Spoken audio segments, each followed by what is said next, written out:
I grew up when I was 12 years old.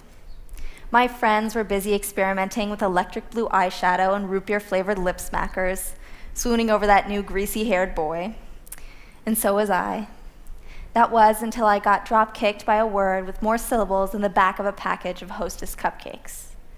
Membranoproliferative glomerulonephritis.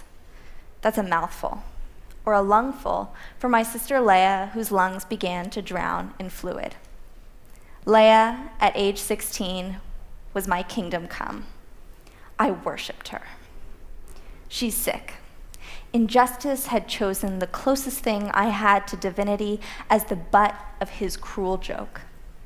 And while I was too young to understand kidney failure and chronic autoimmune disorders, I was not too young to understand chaos. Now you should know I'm obsessive compulsive.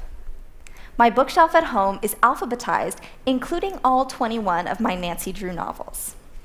So what did I do? I closed my door and made lists. I drew boxes and cleaned incessantly, but the order and symmetry were not an antidote strong enough.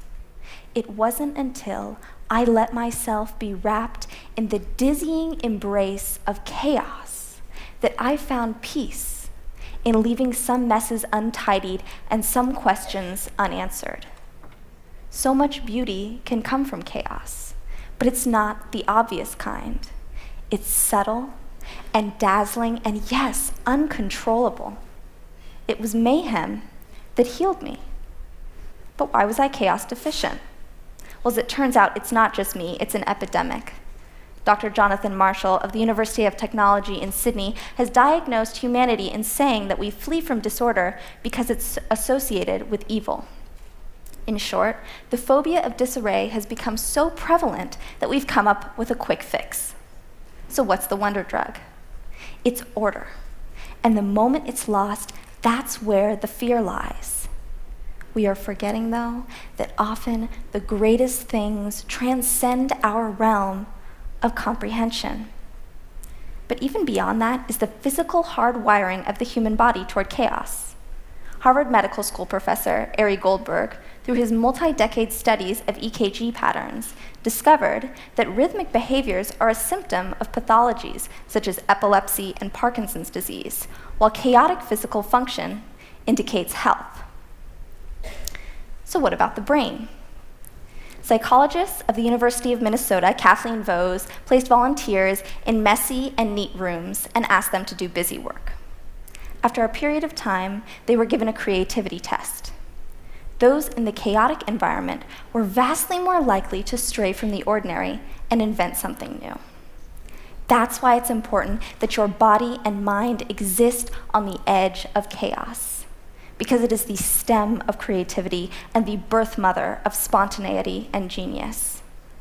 I fell in love with that technicolor madness, those bewildering arrows pointing me every which way only to be lost, because I am lost, and it's a beautiful disaster.